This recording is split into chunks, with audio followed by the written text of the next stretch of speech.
within context and it was making a bigger point. And the character, Jenna, she is very that, to not think about those consequences. And I think it's still important to have those kind of conversations conveyed through art, right? Through media and entertainment, because people look at it and those examples stick in people's minds better than like reading an article or something about like why blackface is bad. It helps people to see things play out sometimes. And I'm not making an argument pro blackface, just for the record, but I'm saying that we can and should, and we do, I think, overall learn from these things. Tina Fey even said herself, it wasn't great that we did all that. So I think overall, we should, whenever we're judging art, we should be a little bit considerate of the context also. I think you're right. And art helps a lot of people learn who weren't looking to learn. Okay, they just liked the show and they got hit with that. So there you have it. Quickly tell people where they can find you, Yasmin. Yeah, you can find me on Instagram at YazK, YAZZZZZ, K5Zs, and also on The Breakdown, the Young Turks, The Breakdown channel on YouTube. I'm there. Wow, we love you. Love your commentary. Can't wait to do it again. Thank you so much. This is Indisputable. I'm Sharon Reed in for Dr. Rashad Ritchie. He's back tomorrow.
Hello there. Welcome to Unbossed. I'm your host, Nina Turner.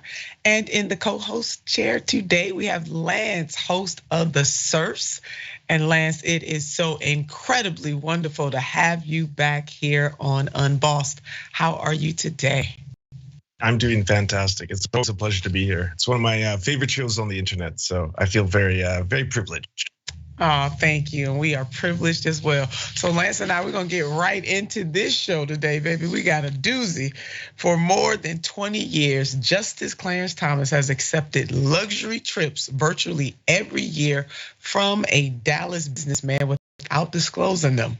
Then we'll discuss how Angel Reese, my new shero, says LSU won't go to the White House due to the double standard. You better say that, be that, and do that, Angel Reese. And later in the show, exonerated Central Park 5-member Yusef Salaam responds to Trump charges with a full-page ad of his own. Cannot wait to get into that story. But we're gonna start with Justice Clarence Thomas, a bombshell story from ProPublica today. For over 20 years, Justice Clarence Thomas has been treated to luxury vacations by billionaire Republican donor Harlan Crow. Now here's the situation. For more than 2 decades, Justice Clarence Thomas has accepted luxury trips virtually every year from the Dallas businessmen without disclosing them, documents and interviews show. A public servant has a salary of about $285,000. He has vacationed on Harlan Crow's super yacht around the globe. He flies on Crow's Bombardier Global 5000 jet. He has gone with Harlan Crow to the Bohemian Grove, the exclusive California all-meal retreat, and to Crow's sprawling ranch in East Texas. And Thomas typically spends about a week every summer at Crow's private resort in the Adirondacks. Wow. The extent and frequency of Crow's gifts to Thomas have no known precedents in the history of the United States Supreme Court. These trips appeared nowhere, and we mean nowhere, on Thomas's financial disclosures. His failure to report the flights violates a law passed after Watergate that requires officials to disclose gifts. Now, through these luxury vacations, Crow has claimed a unique form of access with one of the most powerful people in the country. Members of Congress are generally prohibited from taking gifts worth $50, but the luxuries go way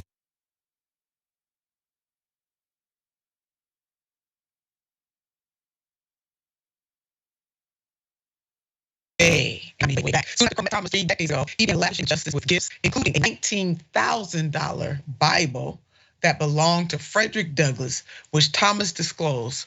Crow's foundation gave $105,000 to Yale Law School, Thomas's alma mater, for the Justice Thomas Portrait Fund, tax showed in a filing. The mega donor released this statement. My wife, Kathy, and I have been friends with Justice Thomas and his wife, Jenny, since 1996. We are very dear friends. The hospitality we have extended to the Thomases over the years is no different from the hospitality we have extended to many other dear friends. Justice Thomas and Jenny never asked for any of this hospitality. Now, this is coming from Harlan Crow. We have never asked about a pending or lower court case, and Justice Thomas has never discussed one. And we never sought influence at all, Justice Thomas, on any legal or political issue. More generally, I am unaware of any of our friends ever lobbying or seeking to influence Justice Thomas on any case, and I would never invite anyone who I believe had any intention of doing so. But this isn't the first time that Justice Thomas has been wrapped in controversy. This headline right here, Jenny Thomas's activist group got $600,000 in anonymous donations to fight cultural Marxism. This doozy right here, Jenny Thomas tells January 6th panel she still believes false election fraud claims. Chair says. In Thomas's public appearances over the years, he has presented himself as an everyman with very modest taste. On the record, he once said, "I prefer RV parks. I prefer the Walmart parking lot to the beaches and things like that. There's something normal to me about it. I come from regular stock and I prefer that. I prefer being around that." Take a look at this picture right here. This does not. This picture, yeah, thank you, T. This right here doesn't look like a Walmart parking lot to me, Lance. I mean, maybe I got it wrong, but maybe that they took the Walmart heading off the greenery, but it doesn't look like Walmart parking lot. Like, I'm not gonna lie to your audience and say that I'm working poor, right? I'm comfortable, but I remember saving up for a vacation with friends, and it'd be like all inclusive for like $2,000, and it was all the food, it was all the alcohol, it was like everything included. One of these trips, $500,000. What does that get you? What's a 500? Like, what is a vacation that I could buy a condo for? That makes no sense to me. I can't even process like half of this right now. I'm with you, wrapping our minds around all of this. And then here's the lodge that Justice Thomas stayed at in Top Ridge. We're gonna show that. Oh my God, that is beauty. It looks like Disneyland. It does. Hell, I kind of want to go there myself. I'm gonna go ahead and confess my sin right there. But I ain't on the Supreme Court either, you know. The mountainous area draws billionaires from across the globe. Rooms at nearby hotels built by the Rockefellers start at $2,250 a night. Crow's invitation-only resort is even more exclusive. Guests stay for free, enjoying Top Ridge's more than 25 fireplaces, 3 boathouses, clay tennis courts, and batting cages, along with more eccentric features. Damn, if only Walmart had parking lots like this. Man, I mean, but seriously, now just going back to the fact that this is Justice Clarence Thomas, he's not a regular, everyday American, and that really is what the focus of our story is that there are rules that guide him and the other justices and other people who are elected to office, and it seems as though he's just not following the rules.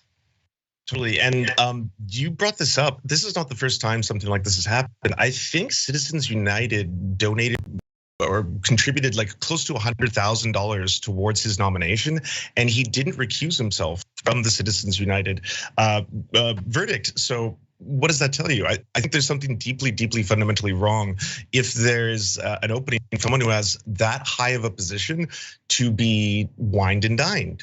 You know, like I don't want a system where all of a sudden the Supreme Court just may be influenced by the $500,000 Disneyland vacations that he's getting. Yeah, me either. And no American should. So Justice Clarence Thomas, you have some explaining to do, sir. Get to explaining. It is not going away. Oh, now we are back to my little sister, Angel Reese. And she says no to the White House. And we've been following this story, the story of the LSU women's basketball star Angel Reese and her team's championship win over Iowa in the NCAA tournament. Particularly, First Lady Dr. Jill Biden offered this suggestion. Watch. Both teams, so I know we'll have the champions come to the White House. We always do. So, you know, we'll have LSU come. But you know what? I'm going to tell Joe, I think Iowa should come too, because they played such a good game. So, right? So winners and losers, that's sportsmanship. Oh yeah, baby, that's sportsmanship. People in there nervously clapping because you know the First Lady is making a statement. What you gonna do? You gotta be polite. That was a nervous clap. You know, Lance, that wasn't an all-in clap. That was like, I think we should clap, but this shit seems so wrong. So wrong. She's gonna ask Joe to invite the losers to the White House too. So we talked about this, the reaction in particular to the anti-blackness rooted within those comments and the anti-blackness that has been directed at Angel Reese simply because she competes on an elite level. Now, Angel's initial reaction to Dr. Jill Biden's request was, of course, on point. Take a look at this when she first heard I'm not gonna lie to you, I don't accept the apology because of You said what you said. Biden. Yeah. First lady. The First wife. lady. Yeah. You said First what you lady. said, and you meant what I you said what I said, and like you can't go back on certain things that you say. I mean, you felt like they should have came because of sportsmanship, right? They can have that spot. Like, we'll go to the Obamas. We'll see. I'm gonna see Michelle. I'm gonna see Barack. Yeah, she said they can have the spotlight. We'll rock with the Obamas. We'll see Michelle.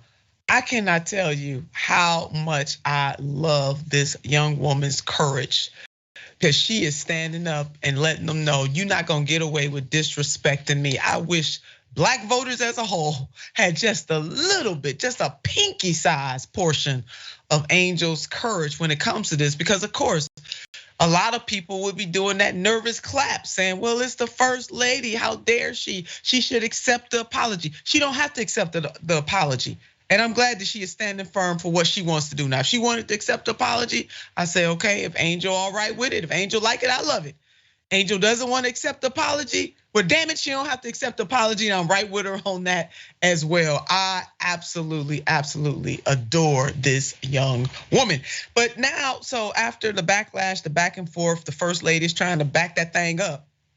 But the mess is already out of the horse. But she sent her press secretary in to make some comments, and here they are. The first lady loved watching the NCAA Women's Basketball Championship game along with young student athletes, and admires how far women have advanced in sports since the passing of Title IX.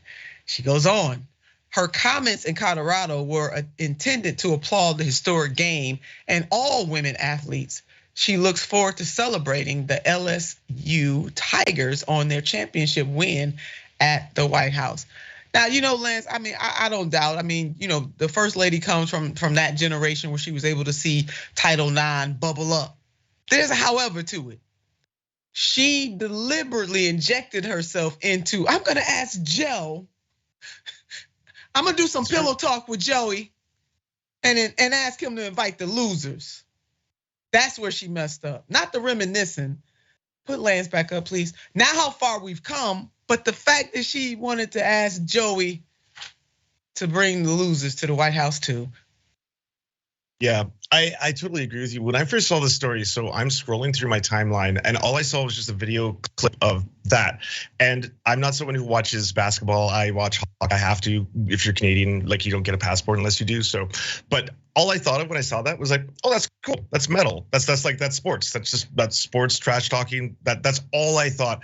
And then I saw the discourse explode online, and immediately it was like, are you kidding me? The other player, like there's video footage of her did it as well. It's a normal thing. Like there's something specifically going on here. And immediately I was like, oh, now it's all coming together. And I couldn't agree with you more. I think she's handled it, quite frankly, like a queen. It's been awesome to see. Yeah, Keith Olbermann, you were on the wrong side of this issue. That's all. Oh, that fool. And Shaq got down with him. Oh, Shaq got down with him. Oh, what a ratio. What a ratio. Instead of him just saying, I messed up. Right. He gonna double down on it and say, I said something about both players. And oh, by the way, I haven't seen you in a while. How are you these days? With his smart ass. That was a smart ass comment he made right there. I mean, dude, do you know when to just let it go? Let it go. But he had to say something. So my stunt double had to jump in on that. And I'm gonna tell you what my stunt double said to that dude. I said, go ahead and take this whipping. Go ahead and take, not that one, y'all. I'm just talking off the top of my head, but y'all can keep that up. Put me and Lance together. I said, you just gonna take this ass whooping you getting right here, bruh. Just go on and take it, because you called Angel a effing idiot. Lance, that's what he called her before he found out. Then when he found out Katie did it, Caitlyn, then all of a sudden it's like, oh, both athletes. But he never once called Caitlyn a fucking idiot. He didn't call her that, but he called Angel Reese that. See, it's so, and then he didn't apologize to Angel Reese for calling her that name. And the level of venom that Angel Reese got from white folks about how ghetto and uncouth she is and unsportsmanlike. But when little Katie did it, they ain't have a damn thing to say. And see, that's what we talking about, Lance. That's what black people, we sick and tired of the double, quadruple, 100-druple. Let me just make up some druple standards in this country when it comes to our behavior and our agency. But it was okay for little Katie. I can't imagine. Like when I saw Barstool Sports said like, what is it, like classless piece of shit or something? I was like, Yes. classless. This is sports. This is what sports people do. This is like they trash talk. They do like. Have you never watched any other game? You are specifically targeting this person because they're black, and apparently, like her entire time in the league, it's always been like, you're acting too street, or you're acting too ghetto, or you're not acting like what's befitting of the stature of the game, and like it's this constant kind of like trying to tone police someone specifically for those reasons when you don't see that. It is a double standard. Like it is clear as day. Oh, it is. They love to police black women because there's a certain way we're supposed to act. I did a whole lecture 2 days in a row about the stereotyping of black women and how damaging that is for us. And unfortunately, generationally, this continues. So I'm glad that Angel Reese said, "The hell with your apology. I ain't accepting it." Matter of fact, we're going to the Obamas. Even though I must say, well, I ain't gonna get started on the Obamas. All right, and my stunt double weighted. I'm gonna let the Bidens just go and take this by themselves. And my stunt double weighed in again. Now y'all can put this one up. At Angel Reese exhibiting more intestinal fortitude than most members of Congress. Keep standing, Angel. Again, I wish members of Congress and other elected officials that always go along to get along were not so giddy about getting invited to the White House, that they would stand up for their constituents and stand up for what is just right and good for the everyday people of this country, instead of worrying about what is good and just for them. And listen to what actress Sherry Shepherd said about this foolishness from Jill Biden. Yes, she had something to say as well. No, you never invite the losing team to the White House. I mean, I know you want Iowa to vote for your husband, but stop it. Stop it, goodness. Dr. Biden. Now Stop it indeed. And as other people like Shannon Sharp and others have jumped in here to remind the Bidens who actually put them in the White House, but they got to be reminded of that because, again, black folks, what is happening, this whole dynamic with Angel and Caitlyn is bigger than Angel and Caitlyn. I hope y'all all understand this. This is a larger proxy for systemic problems in this country. This is exactly what this is about, and is how black women and then black people in general are disrespected time and time again, and the double standard, quadruple standard, hundredruple standard that we are faced with compared to other folks in this country. So in her interview, Angel pointed out that Joe Biden himself slighted her and her team, LSU, even before the entire tournament itself. Take a look. Well, apparently she was supposed to come to our locker room before the game, but we said no. Before the game? Yeah, she was supposed to come to our locker room and go to Iowa's locker room. I don't know if she talked to them. I don't know if she did, but we said we didn't want to. We didn't want her coming to the locker room. I think Joe Biden had put somebody else to win a national championship. He didn't even put us on his bracket to get out of Baton Rouge. So I was like, bet. Oh, you weren't even on the bracket. We weren't even out of. No, we didn't even get out of Baton Rouge. I think that he said we were gonna lose to Michigan. Wow, I mean, Angel got receipts, baby. Okay, she better than Santa Claus. She making a list and checking it twice.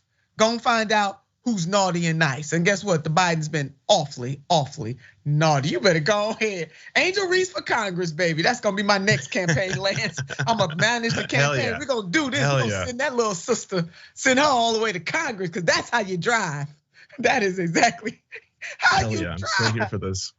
Oh, I'm here for this too. So I want to go back to something I said in the earlier tweet, that Angel is exhibiting more intestinal fortitude than most members of Congress. That is a fact. That is. And she's not going for the okie doke from the Bidens and the other brunch bunch neoliberals, the same neoliberals who caved to Biden's war hawk military budget.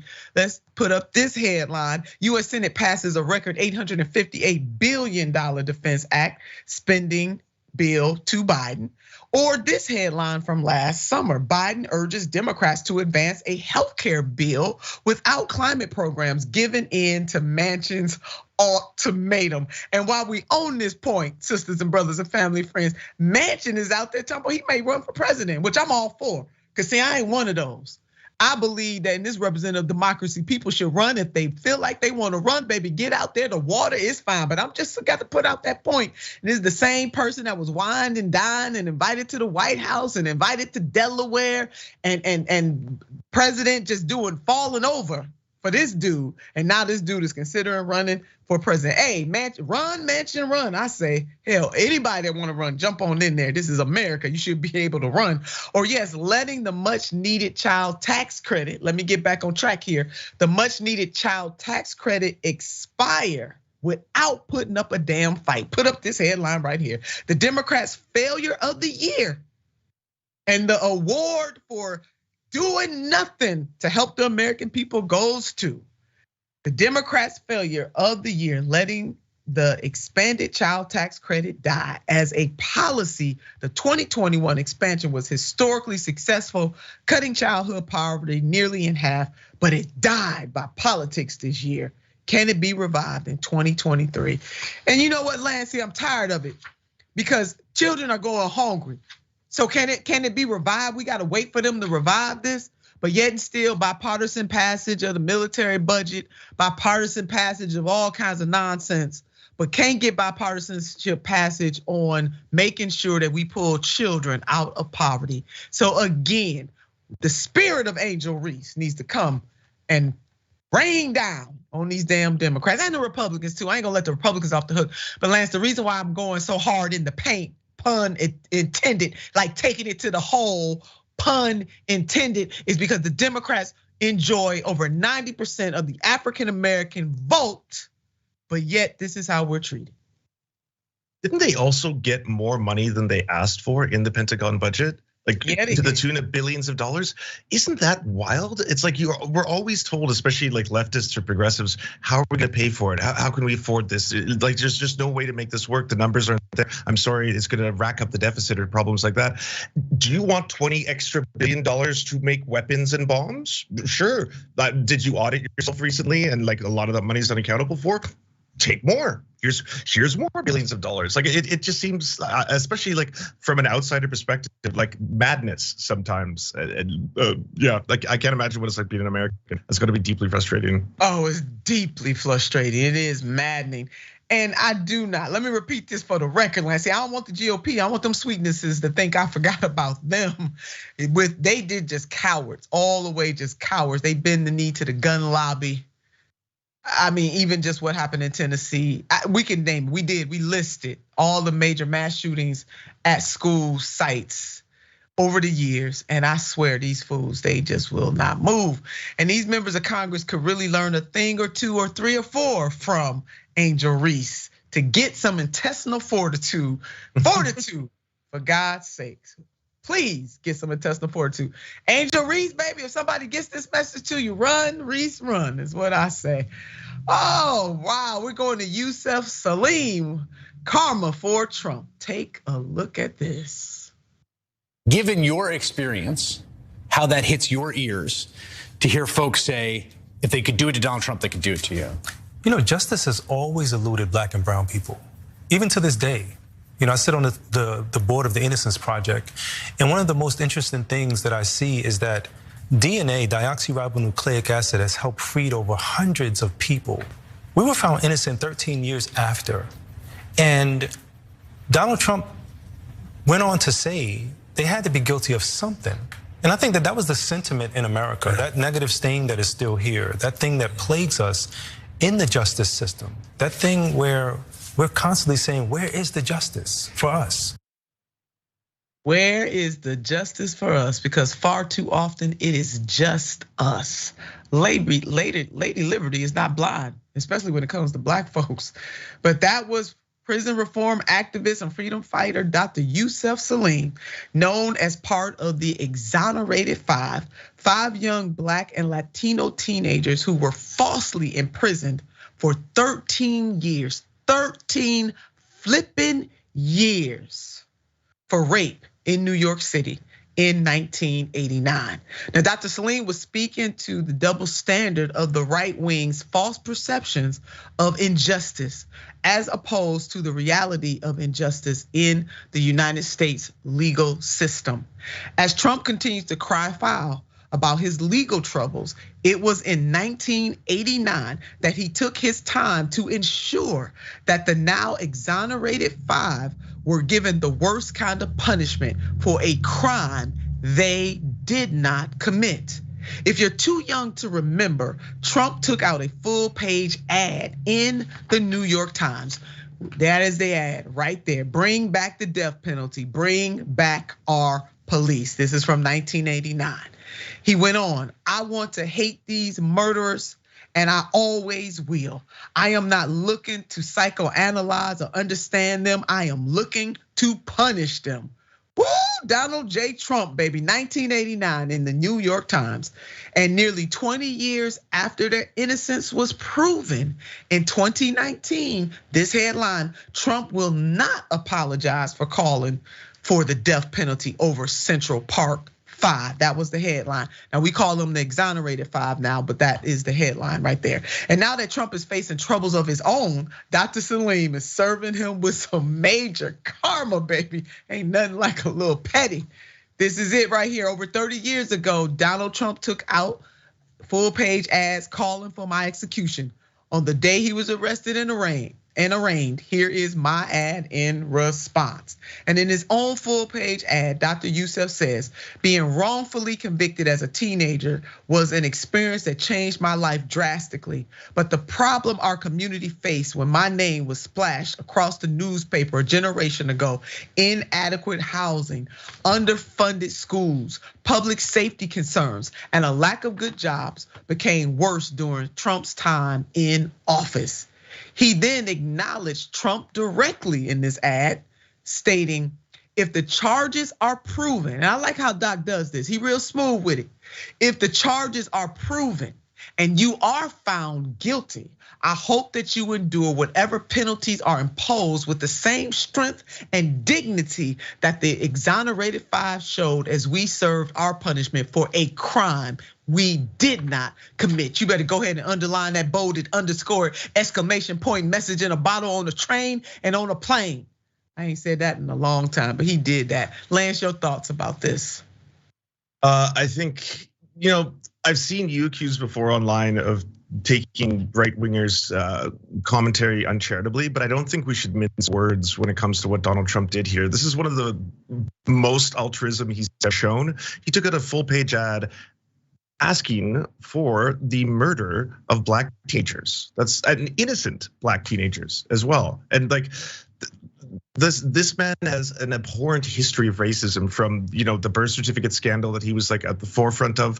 Here's not a lot of people know. He apparently pitched a race war version of The Apprentice, where it was going to be Black contestants versus white contestants. Like it's like his history. It's obviously disgusting, abhorrent, all that kind of stuff. But like I'm totally on board with you. It is wonderful to see this come full circle and someone able to actually throw shade on him, karma, whatever you want to call it. That is actually a pretty wonderful thing, especially that they're now exonerated. Yeah, amen to that. And like Dr. Yusef Salaam said, I mean, that they'll never get that time back.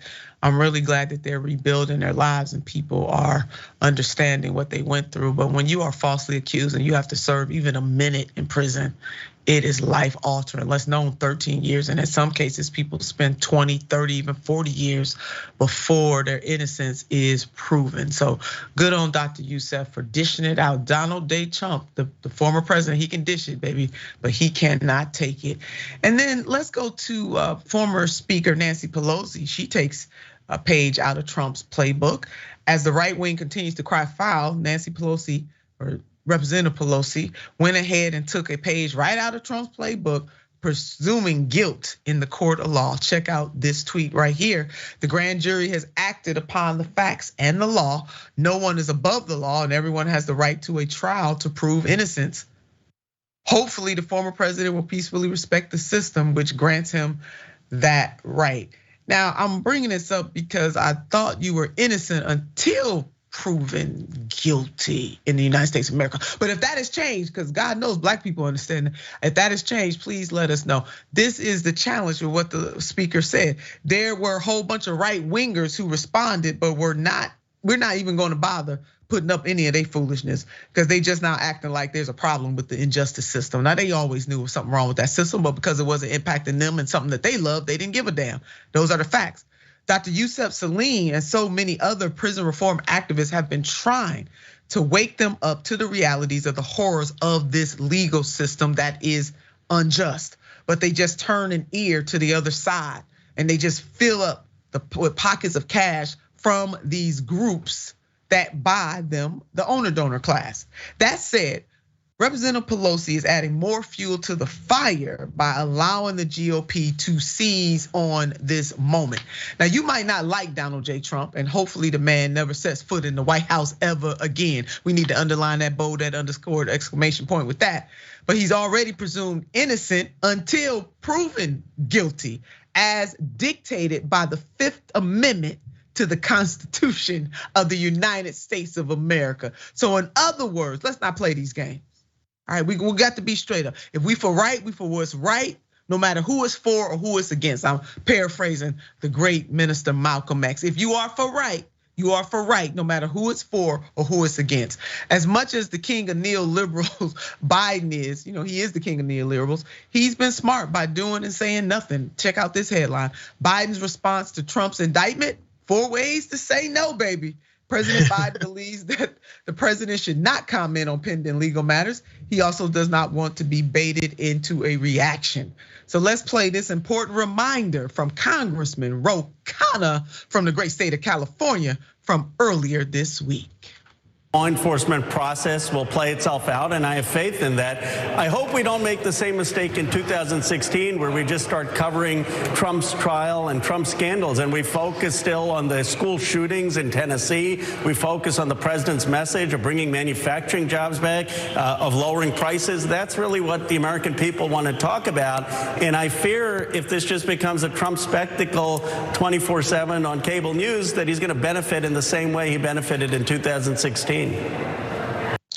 And Lance, I fear the same thing. Congressman Ro Khanna is absolutely right here.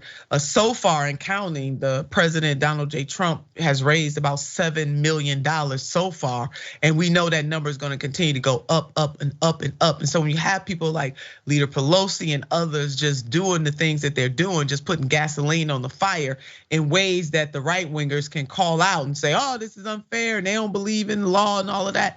It really just makes it worse. And then another point, or the major point that Congressman Ro Khanna, that's all the news is gonna talk about. And then every other thing that matters to Big Mama and Big Papa in the hoods where they misunderstood, be they rural hoods, urban hoods, or suburban hoods, are not gonna get the time and attention that they need because of the spectacle that is Donald J. Trump. It feels like we're watching the Trump show again. I completely got used to what it's like not have to see the Trump show anymore, where every single news network's like, oh, a chair, Trump's gonna be sitting there soon. We have to make sure we film it 24/7. I don't think Donald Trump is gonna be held like in any way heavily accountable for this one particular instance. I think again, this is something that I don't see him facing prison time. I like, not only does he have almost every privilege imaginable, he's also the president. So, or was the president. That's got to be the highest that there is, right? In terms, there's going to be a different system of justice for you, most likely. It doesn't matter that you're rich, white, powerful, all that kind of stuff. You're also the president of the United States, so that's probably going to play into this. That being said, if nothing else, I know this is one of the ones that it seems very thin compared to the other crimes he's committed.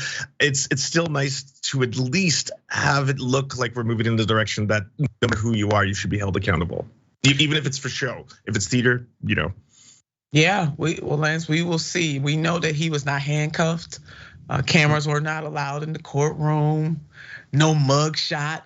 I said, hey, this is gonna be a new way of doing things. From now on, don't handcuff nobody, don't do no mug shots. The standard, baby. Hey, this is how Donald J. Trump gonna be treated. Everybody need to be treated that way. No more mug shots. And we did, talk about how mug shots and stuff like that really can hurt people down the line when they're looking for a job and they've either served their time, or in cases where people are convicted and found guilty, and then it turns out that they weren't guilty. Their lives are messed up behind that. Why not just take the person's fingerprints? Why you got to do the mug shop and all that, the perk walk and all? But none of that happened to President Donald J. Trump. So it's a new standard, America. No more. We're gonna do that.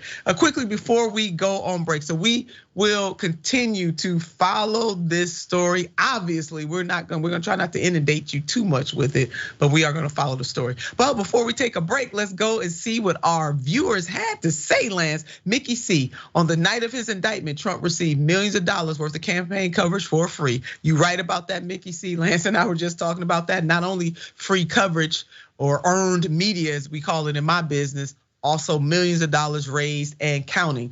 On Twitter, Mr. Unknown, Clarence Thomas needs to be impeached, and every ruling he's made needs to be reviewed, if not nullified. All right, Mr. Unknown, I hear you on that. And Stellar Wingman, hey, Stellar Wingman, everybody need a Stellar Wingman or a wing woman. Is Jill asking loser Donald back for a visit? Oh, I like your snarkiness on that one. And on YouTube super chat, Larry Swan, Joe Biden is the find out phase of the F around and double doubt Angel Reese and LSU by leaving them off of his bracket. I know that's right, Larry Swan. Joe Biden is the find out phrase of F around and doubt Angel Reese and LSU by leaving them off of his bracket. You got that right, Larry. He did F around and they did find out.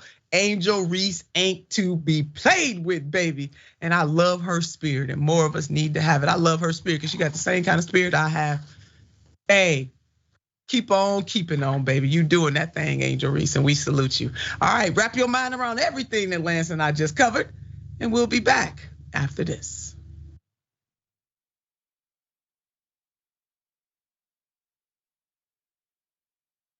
You know what the progressive movement needs? It needs a little energy, a little pizzazz, maybe a little caffeine.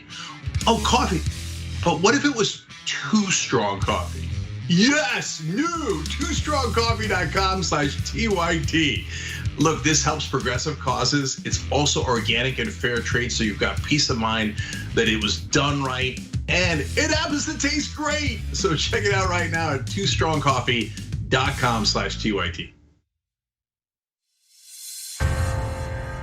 That's 300 million, that's a pretty good number, Well, that's the size of the US population. You know what our next target is? The size of the entire world. We just crossed 5 billion views on YouTube. I mean, imagine 10 years ago thinking one day. We looked at you like, are you nuts? Young Turks has just passed another milestone. 20 billion views. Damn. All right, lots of comments. You guys are the best. I'm gonna read a few comments from our members. Mr. Methuselah says on YouTube, super chat, thanks for all the important work you do for TYT for the movement. Do you know who had the first super chat when I got back from vacation? You won't be surprised to find out. Billy B. Taylor. What do you know? Billy says, rejoice, for Dragon Daddy has returned. This question sent to us by Izzy Sanchez Jr. Is it me, or is Meghan McCain talking as fast as Ben Shapiro? Is that the way the right tries to look smart and intellectual? Well, yes. Michael Nathan writes it on Twitter. Did Anna choose Cenk's outfit today? I'm sure it wasn't Cenk himself. Man Bun Jenkins Skinny Jeans says, so now Anna has pointed out, okay, that's his handle. T. Joyce, 1971, saying Donald Trump is good at pulling out of things, NAFTA, the Iran deal, NATO. It's just too bad Fred Trump didn't.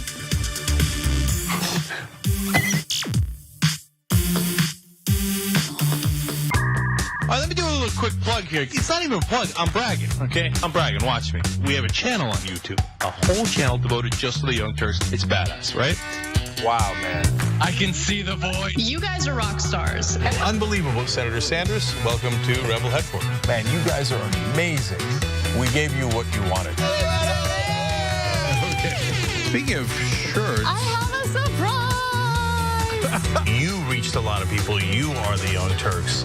And we have spread that progressive message wide and far. Let's keep it going.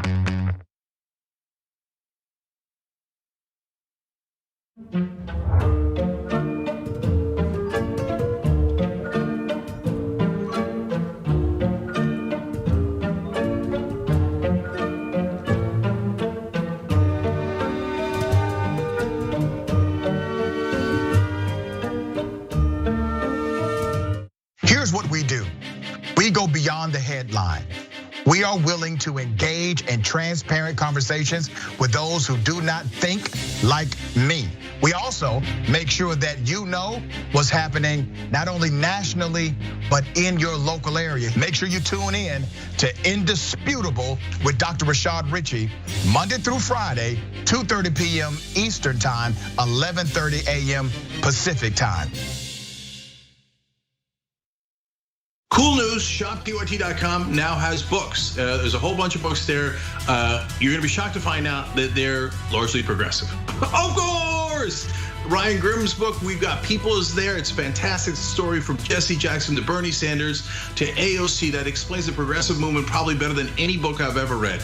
Speaking of awesome books, my dad's got a book out called The Original Young Turk, where he goes from the poorest olive farmer you ever met in your life to living the American dream.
Welcome back to the show.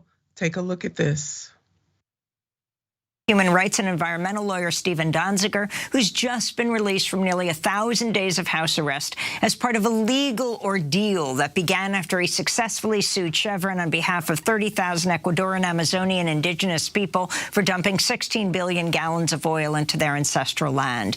In 2011, Ecuador's Supreme Court ordered Chevron to pay $18 billion in a landmark ruling seen as a major victory for corporate accountability. But Chevron refused to pay or clean up the land. Instead, it launched a legal attack on the ruling targeting Stephen Donziger. I have with me today the one and only Stephen Donziger right here on Unbossed. Stephen, it is so wonderful to have you on the show. As we were talking on the break, how much we admire each other. But you are in that champion category. You're a writer, a public speaker, and as they were laying out in your interview on Democracy Now!, one of the lawyers on that wonderful team that won all of those billions of dollars for folks in the Amazon. And I guess in many ways, there's no way to truly repay the damage that Chevron has done to the Amazon. But thank God you and the rest of the team stood up for them. We are so glad to have you here on our show today. I want to start off by asking the question, what motivates Stephen Donziger?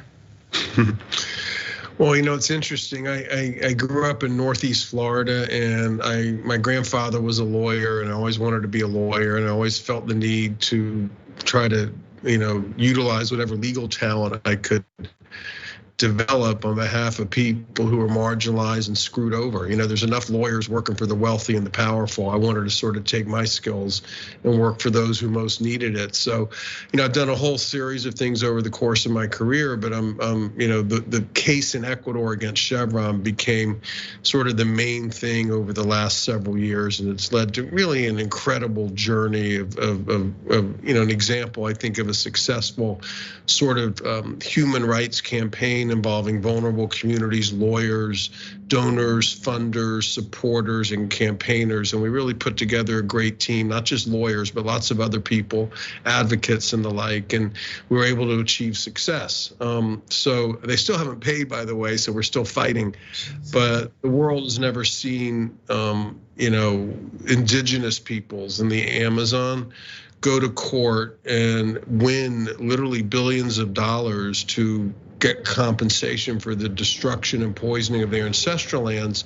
And I'll remind people it's still going on, and people down there in Ecuador and the Amazon, indigenous peoples, are hurting, they're suffering, many have died, many will die unless there's a cleanup.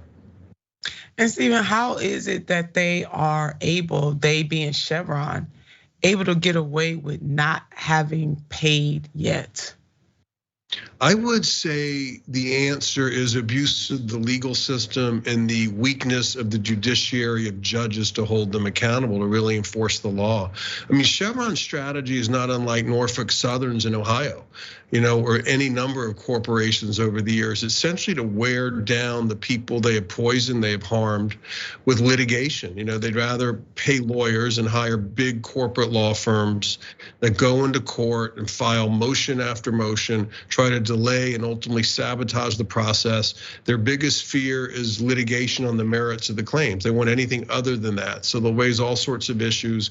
And it's designed really to tie people up, tire them out, exhaust their resources so they can't keep going. And in our particular case, we were able to overcome most of that to win the case. I mean, the stuff we had to go up against would blow your mind if I got into the detail. I mean, the sabotage of the trial by Chevron was just extraordinary. I should say attempted sabotage, because we got through it. Victory, and it got affirmed on appeal, but they won't pay, and they're basically challenging the indigenous peoples of Ecuador, who have very little, if no money, to chase them around the world to try to file additional lawsuits on top of the original lawsuits to get them to pay the money that they owe. And that's the process we're in. It's totally unfair. It's how the system is structured, and you see this not just in this case, but in many other cases. Yeah, I mean, what you are describing is immorality. Just plain and simple. You know, you got legal and you have immoral, and sometimes legal and moral, you know, they're on opposite sides. And this is definitely immoral. What are some other aspects, Stephen, of the case that you wish more people understood? Because you've really given us a peek behind the curtain. Yeah. Well, you know, as a human rights lawyer in America, people need to understand that they ended up targeting me. To the point where I was imprisoned. I mean, I was detained for almost 3 years in my home and then 45 days in a federal prison on a criminal contempt of court charge filed by a judge with investments in Chevron, who was, you know, trying to destroy the Ecuador case by going after me. I'm the only I'm the only person in American history prosecuted not by the government, but by a private corporation. What ended up happening is the judge took his contempt charges, which I believe were unfounded. But in any event, he took them to the US attorney here in New York, who refused to prosecute me. The judge then appointed a private lawyer to prosecute me in the name of the US government. And it turned out the lawyer he appointed worked for a Chevron private law firm. I was prosecuted in the name of the government by Chevron. On top of that, when I went into court to face these were misdemeanor charges, the most minor kind of federal offense, almost never ends up in imprisonment or detention. And when I went into court to face it, they locked me up with an ankle bracelet in my home as a supposed risk of flight. And on top of that, they put an $800,000 bail bond on me, which is higher than 3 out of the 4 cops who killed George Floyd. And all I did was litigate successfully against Chevron over pollution in Ecuador. It was just crazy. So the corporate capture, this is what happens. The corporation captured this pocket of the federal judiciary and used it to take control of the prosecutorial apparatus and detain their main critic. And I want to say this, that's a playbook. It didn't just happen to me. They hope to use that against other activists if they get a little too successful in their accountability campaign. So I think people need to pay attention to this, and we need to all work together to recognize it when it happens and make sure it never happens again to anyone else. That's absolutely right, Stephen. And I'm just sitting here saying, my God, how could the feds allow something like this to happen? I mean, you just follow the dots. This smells. And it is corporate capture. And in many ways, what happened to you, what happens in the halls of Congress, what happens in state legislatures all across this country and other places where politicians are the types that can be bought off by corporate interests. And we truly are becoming, for a very long time, the corporate states of America instead of the United States of America. And I think what's so compelling and riveting about your story is that we are accustomed to hearing it about in the halls of Congress or in legislatures or governor's mansions. We're not used to hearing this happen in the judiciary. And it is just mind absolutely blown. So you just did a very in-depth interview with Esquire, your 600 days of house arrest. I want people to read this article, the deep dive. They must read this article. And this tweet right here, we wanted to put that up. Now, does it make you, do you feel jaded at all because of what has happened to you thus far? How do you still find the spirit and the energy to keep on keeping on? I don't know. I think it comes from my mom, honestly. She always fought for, people who were hurting. I grew up in a relatively, privileged upper middle class background in Florida, but my mom taught me to always care about civic society and larger issues. And I just always had this feeling inside that things were wrong, and obviously over the course of my career, I think they've gotten worse in many respects, particularly the last few years in terms of the amount of corporate control, the amount of inequality, police repression, racism, et cetera, et cetera. There's a lot of problems in our society right now that have always existed, but I think they're more acute now. They're playing out in a much more severe way. And I just want to work on those. I get up every morning despite the difficult situation I'm in. And by the way, they also disbarred me without a hearing. There's so many things that have happened to me. But I get up with a spring in my step because I like doing my best to tackle these problems and sort of bring attention to this, because I think I'm in an unusual position. I have an unusual perspective given my lived experience of having to be put in prison as a human rights lawyer in the United States of America. And Nina, what's interesting, I could ask you the same question. I'm sure you have your stories based on your history.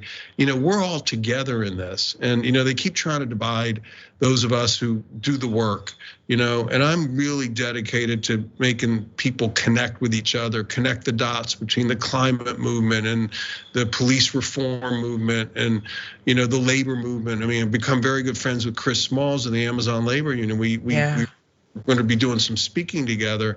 And I think it's really important for people to see that these different aspects of a justice movement can work together to achieve the kind of society that we want and have been, long denied for way too long by corporate control over our society.